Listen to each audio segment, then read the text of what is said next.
is Obed Figueroa, and I am the host. I am pleased again today to present to you another practicing physician. So let me introduce her. Dr. Hammock attended St. John's University, majoring in microbiology. She then attended New York College of Osteopathic Medicine, graduating in 1991. She completed her residency in emergency medicine at St. Barnabas Hospital in the Bronx. Dr. Hammock is currently the vice chair of emergency department at Woodhull Hospital in Brooklyn. Her personal story has been influenced by her experiences being raised in Brooklyn, Manhattan, and in Queens. When she is able, she also enjoys teaching students at Jacobi Hospital. Welcome, Dr. Hammock. Thank you. Obed, it's good to see you. Good. Well, welcome. Thank you. So I appreciate your time, because our intention here is to share this story of your walk to medicine. Okay. I have a private LinkedIn group where I have pre-med students, about 1,500, and they are watching these videos. Before it used to be text-based, and then I kind of stepped it up with some video, especially because of COVID, so that they can see themselves, reflection of themselves, and hear the stories. So many that I have interviewed before you have shared that just real talk, that they are not perfect, that they had experiences and there were lessons within that experience. And so we'll chronologically walk through your walk, because I want to understand your thinking at these different stages, right? Right. So we'll do that and see who can relate to that and be inspired by you. Mm-hmm. But before we do that, let me jump into, we start off with speed questions. Okay. So PC or Mac? Oh, PC. PC. So PC. Android or iPhone? Android. All right. What's your favorite season? Summer. Summer, okay. I love to be warm. Oh God. What's your favorite vacation spot?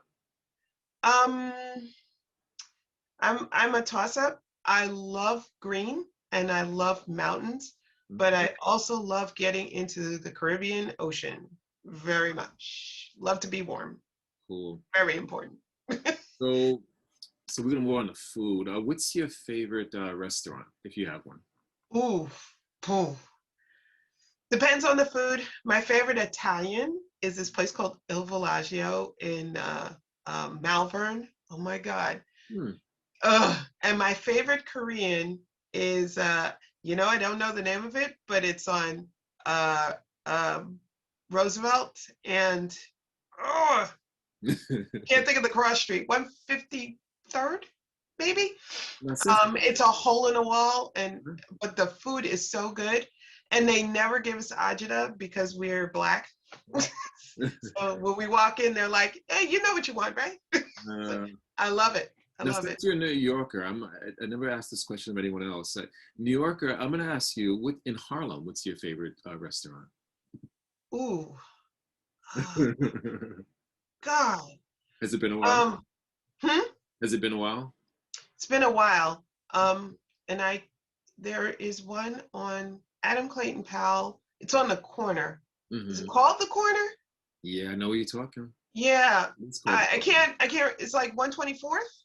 Something like that? Yeah, I think 126. 126. It's called the corner. The ice cream store is across the street? Or maybe up the block? I can't see that. But it's like Sylvia's is across, right? Yeah, but not Sylvia's. I hate Sylvia's.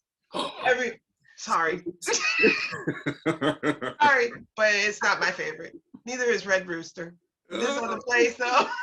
Yeah, this other place is really good. I used to love M&G Diner. Remember M&G Diner? I don't remember M&G Diner. It was on up the block. Oh God, it was up the block and around the corner from Terrell. It was up a couple of blocks, but it was on 125th Street, and it was a hole in the wall. But it was so good. Oh my God, they had the best fried chicken.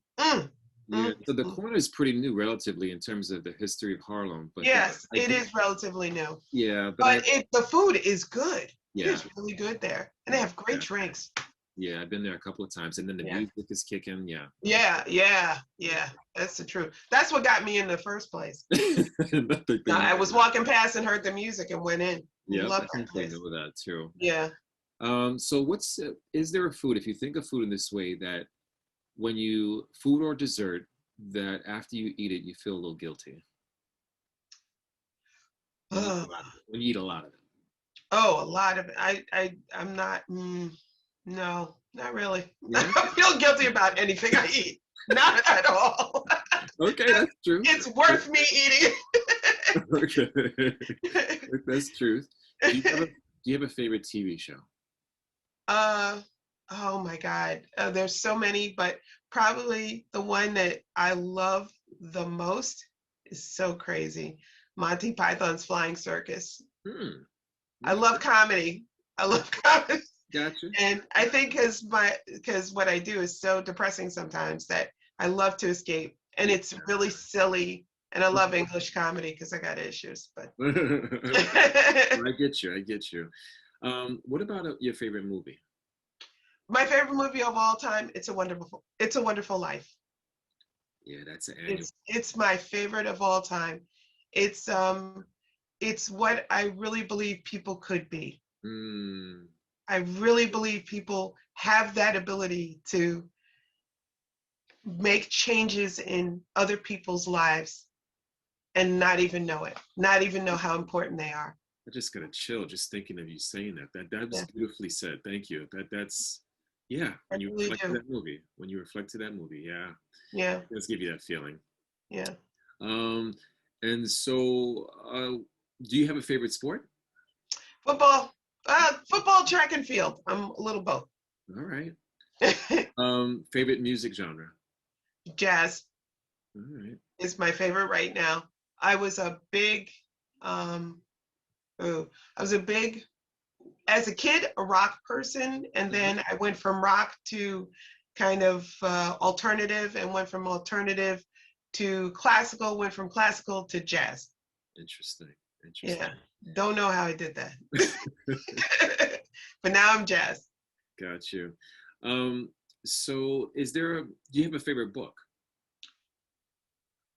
Oh, my favorite book. Or the last one you read, if you want to do that.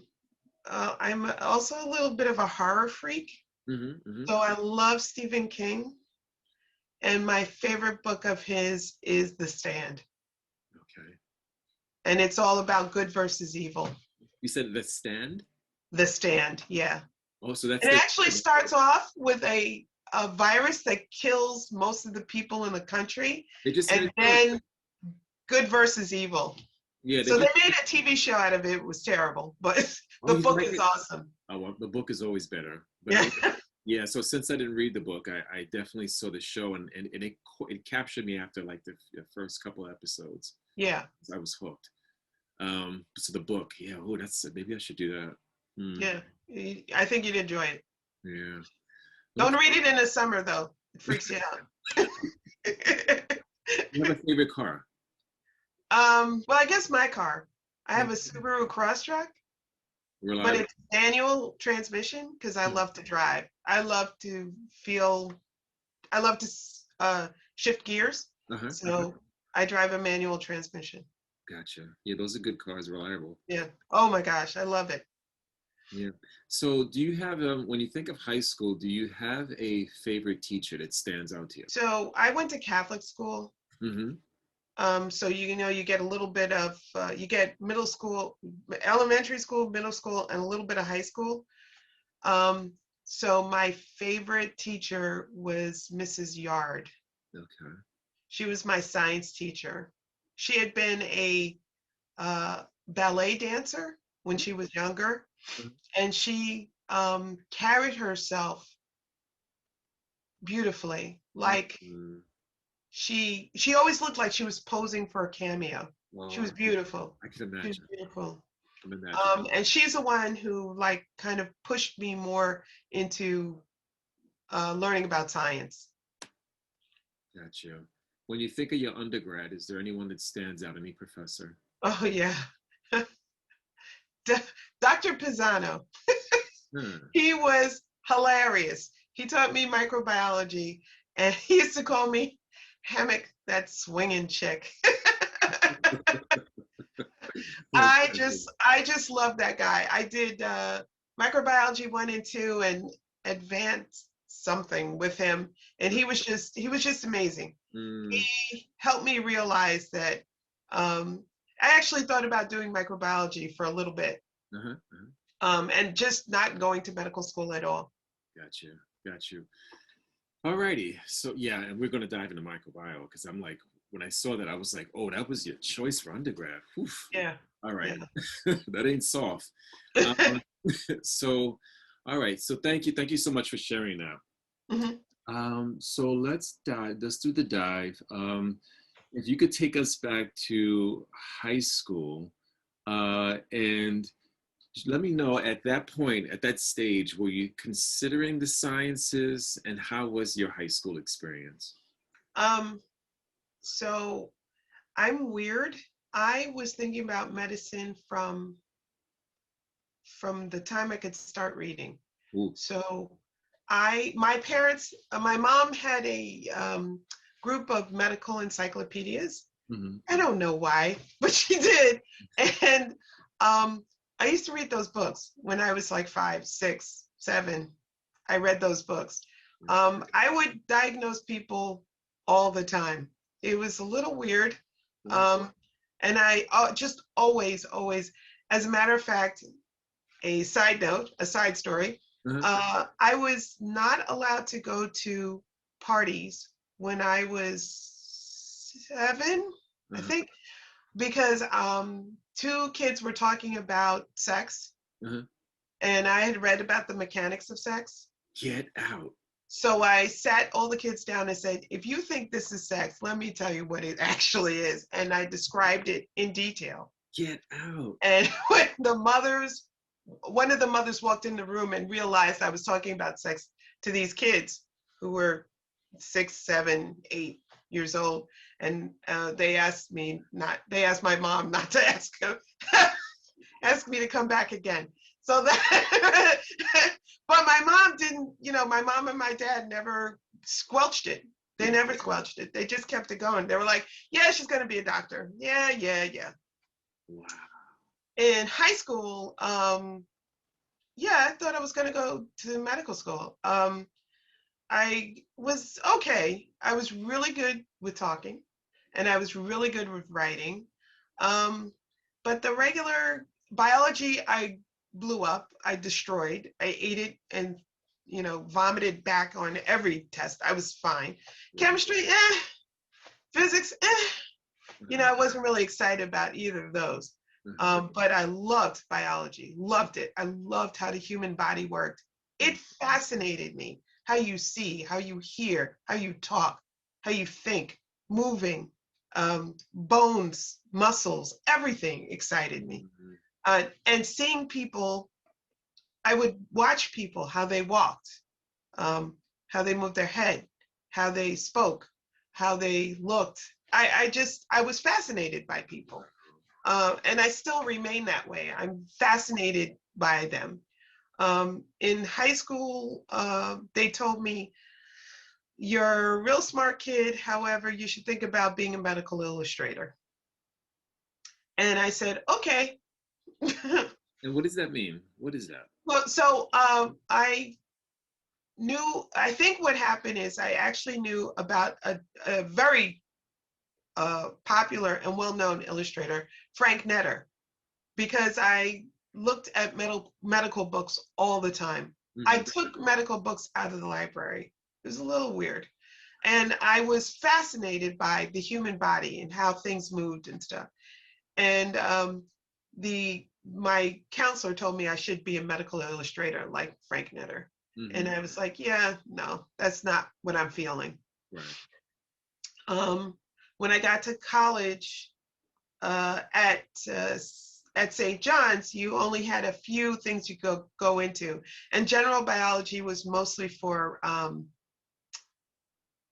pharmacy at the time. So I wasn't into general in that sense. So I went to micro. And micro was exciting for me. And then I met this guy Pisano, and I just loved it. I did anatomy and physiology. I did comparative anatomy. I did invertebrate zoology, vertebrate zoology. I loved it. The animals weren't as exciting to me as people. Mm-hmm. So anatomy and physiology was much more exciting for me.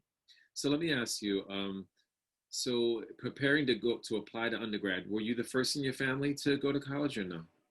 I wish I could say that, but no. I wasn't even the first for graduate school. No. No.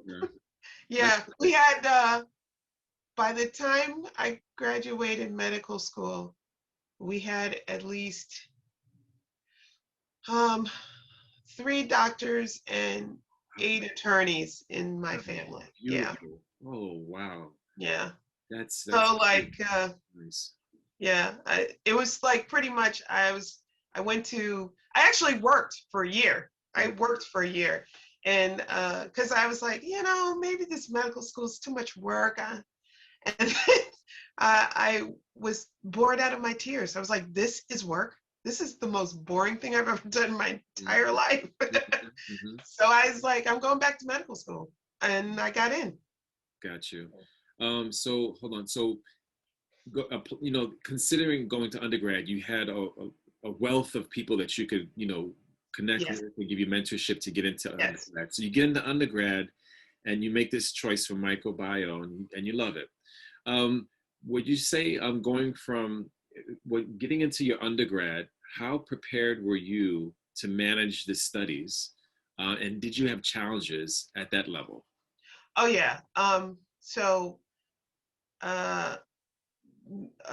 Elementary school, I went to Catholic elementary school and then a Catholic college prep. Gotcha. So I, we learned a lot of stuff. We did a lot of writing. We did a lot of reading.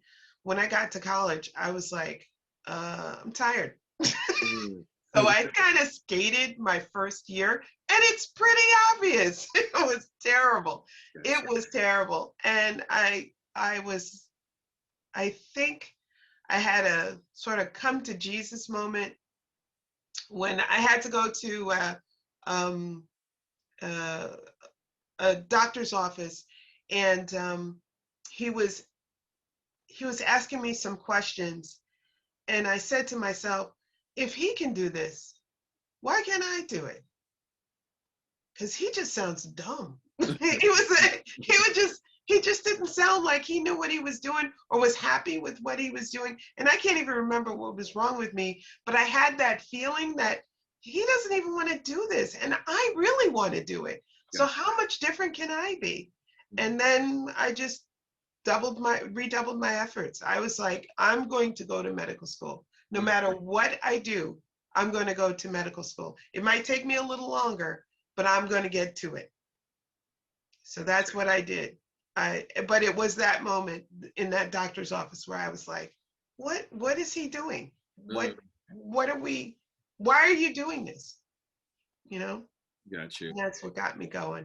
So tell me about throughout the undergrad, what did you put into place to manage your time and change so that your performance could be better? What did you identify and change?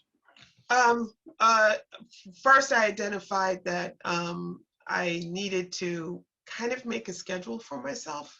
Mm-hmm. So my mother was always telling me, make a schedule, make a schedule, make a schedule. And I was like, yeah, whatever, lady. You don't know. And then I started making schedules for myself. So I would study and give myself breaks. So I would study. First, I started just studying all the time, which was crazy. You have to back off a few days. Mm-hmm. And I found myself, so I put myself in cycles of 3 or 4 days of intense studying and then backing off for 1 or 2 days. The other thing was taking my own notes. So I had notes that I took in class, but I also had a separate book of notes that I took from stuff that I read. And I found that once I did the notes in class and did my own notes, it stuck in my head so much better. And I carried that through a medical school. I would sit in class, but most of the time I was like, so I would sit in class and listen to them talk, but I would read and take my own notes. A lot of times, especially for the classes that I really loved, a lot of people would copy off of my notes, because when I really loved the class, I would take notes, draw pictures, doodle stuff so I could make myself remember. Nice. Make my own what do you call it, acronyms, all that kind of stuff, and I carried that through to medical school. So for undergrad, did you work in a group at all, or you were kind of just on your own? For the big things, I worked with the group. For like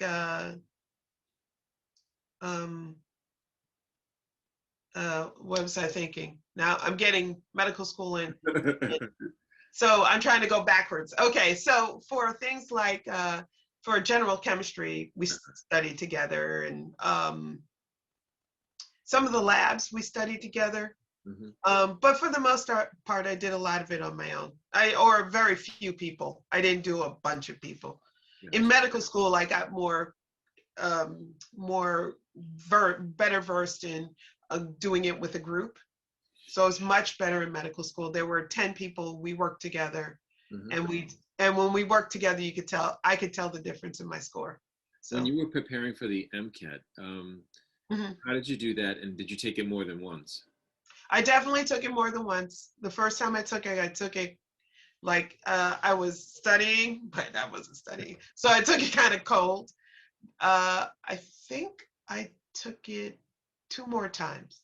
I'm pretty sure. Yeah, I think I took it 2 more times. The first time I did terribly. And then I said, I'm going to leave this. I'm going to go to work. I started working, and then I was like, yeah, no, I can't do this anymore. So I went back. I did Kaplan, but they really tried to help me with writing my essay. At that point, we used to write an essay. And I was like, dudes, I write a better essay than you ever thought about. So step off. I need to learn the medicine, the aspects that that they're going to test me on. So I got lucky. My fiance was, I like to jokingly say, was a rocket scientist. So he helped me a lot with the physics part. And that put me over. The physics put me over. The rest of the stuff is just memory. Biology is all memory. Chemistry is kind of memory, but the physics part was tough. So he helped me with that. And I did really well in the last go round. Awesome. Yeah. So now you get to med school. And what did you change in terms of managing your time and managing the studies when you got to med school? Med school doesn't give you a chance to, well, it kind of does, but it kind of doesn't. The first 2 years are all, well, the first year is basic science. The second year is clinical. And they shove so much information to your head, you don't have time. So all you're doing is studying. That's all you're doing. You only have time to study. There are breaks where, especially in osteopathic school, you get to do, well, you used to be able to do before COVID, touch people. So I got really good with the clinical aspect of touching people, doing manipulative therapy. That was awesome. And it really helped me a lot when even now with interviewing patients, because we did so much talking to each other to find out what our complaints were. We got very good at talking to patients. So that was awesome. That's the one thing I really love about osteopathic school. And I'm so glad I made the choice, because I chose to go to osteopathic school. I just felt that was the zone I needed to be in. Again, I got lots of very, very much better at working in a group with people. So we brought our little bits to the table, and then we shared it with everyone. So you get tight with like 8 to 10 people that you know will be there for you all the time. And they were. If I wasn't in a class, they took the notes and shared it with me. And we also, as a group, our class created something called OLA, which was Osteopathic Liberation Association. Why we called it that, I have no idea. But somebody would always sit in a class and take notes. So if you weren't there, someone else was taking the notes. And the only people who could be in this group could only be ones who took good notes. So it was a special thing to get chosen for it, because now you're writing notes for everybody in the class. So I think there were 140 people in my class. I wrote those sets of notes for that day, and you were scheduled to be on certain days. So that was kind of cool. That was kind of cool. It was actually great. It was great for us, because sometimes you want to just chill. Yeah, I can follow. Yeah. Did you what did you do in your downtime to help, just break away from studying? Did you exercise? What did you do? Yeah, I exercised. I learned how to race walk when I was in medical school. I used to run when I was younger, but I learned how to race walk a little bit. So I used to do it a lot more when I was in medical school. I got a bike, biked over in medical school. The first 2 years all over Glen Cove, and then the last 2 years all over Brooklyn and a little bit of the Bronx. So I learned, I biked a lot. And there was always partying.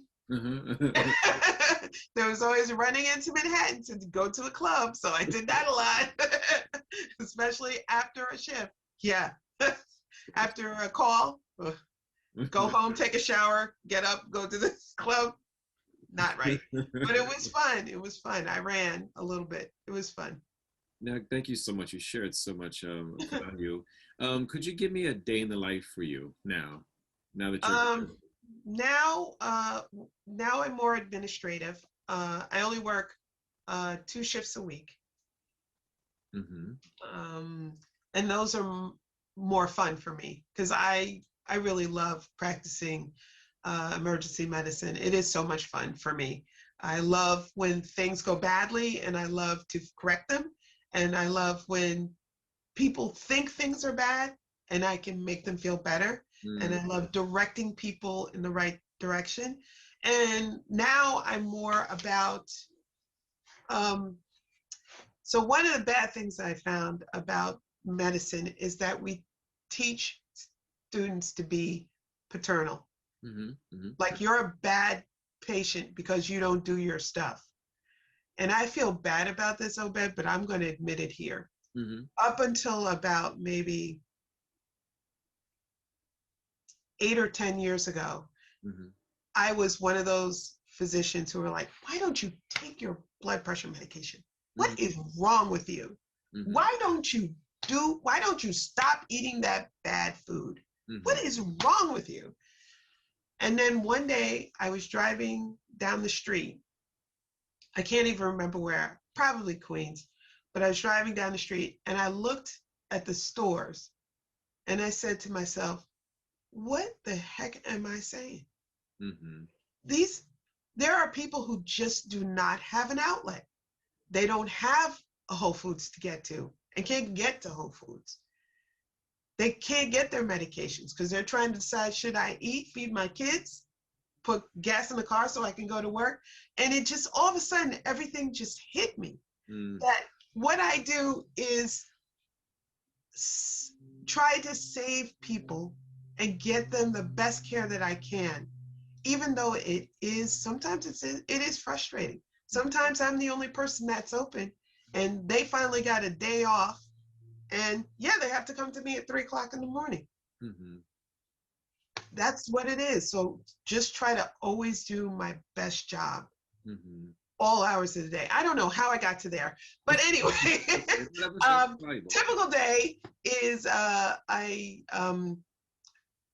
meet with my with my boss, my chair, and the director of the department.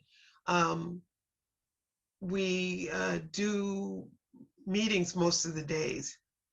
Most of the time, we're trying to make sure that the rest of the hospital understands what the department is doing, and feels secure with what the department is doing. Right now, we're in the middle of expanding the emergency department. So we're also looking at changing the way we schedule our providers. I work mostly with either board certified or board eligible emergency physicians or physician assistants. So I don't make the schedule, but I keep on top of the schedule for them. I orient any new providers to the emergency department, but I also handle the students. So any students that come through, I make their schedule. I make sure they get learning. I've created like a little pamphlet for them, not a pamphlet, but a brochure, like a doc for them, so they can get some information on how to do an exam in the emergency department, and then some really cool sites to get some learning, and in the hopes that they, it keeps them open to flipped classroom type of learning for them. I'm more of a guide than anything else. I don't pimp people. That's frustrating. I hated it when I was a resident, and I don't like it for other people. So I'm more of a guide. I feel like you're going to do it if you really want to do it. If I can help you do it a little bit better, I will show you the places to do it. I got to tell you, I love all these platforms. Like we were talking earlier about TikTok and Reddit, and I'm on Reddit to follow graduate medical education, but I also follow medicine on there, and I also follow medical school. So every once in a while, I'll hit a little area where people are talking, and offer hopefully a little knowledge. I'm on Twitter. I'm on.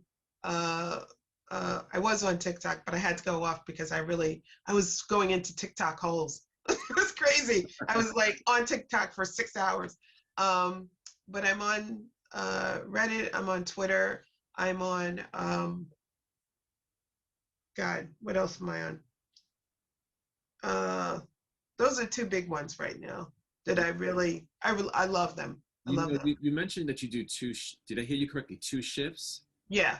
Now, is that enough to sustain you? How does that work? Oh, well, I get paid for the other part that I do. Is that what you're talking about? Yeah, because you said 2 shifts. Oh, yeah. Yeah, so the 2 shifts are included in my salary. So the 2 shifts a week are what I do every month. So I do 8 to 10 shifts a month. Oh, I follow you. Yeah. So that's enough. Yeah. Okay. And then the other stuff is other things I do. Oh, the other thing I do is chart review. I do a ton of chart review. I do some performance improvement for the department. I also do physician advisor. So unfortunately, the way we've gotten is that insurance companies do not want to pay for people when they are sick for some reason, because they should have fixed themselves. I don't know. But they don't want to pay for people who are sick. So I make the argument that, yes, this person needs to be here, and these are the reasons why. And I write those letters. I probably do those, like, I would say I probably do like 6 or 7 a month. Okay.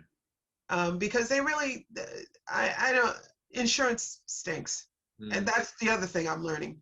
The base of medicine. Yeah, it's just terrible. It's just terrible what they do, and how they just neglect people. Sorry, kids. Medicine is good, but yeah, I hear that. I've heard insurance stinks. Yeah, we need single payer. All right. Well, listen, thank you so much for your time. Thank you. Did you have any last minute words of advice that you wanted to share? Don't let, if you really want to do medicine, don't let anyone stop you. Don't let anybody stop you. Take the MCATs as many times as you need to. Do what you got to do. But once you get in, you're in and you're golden. Don't let people tell you different. You can do it. Okay. You can do it. All right, Dr. Hammock, thank you so much. Oh, Ben, thank you for this opportunity. I'm so Sure. happy. Thank you. Sure. Stay with me for a moment. Okay. Let's end this episode. And guys, we'll see you again next week.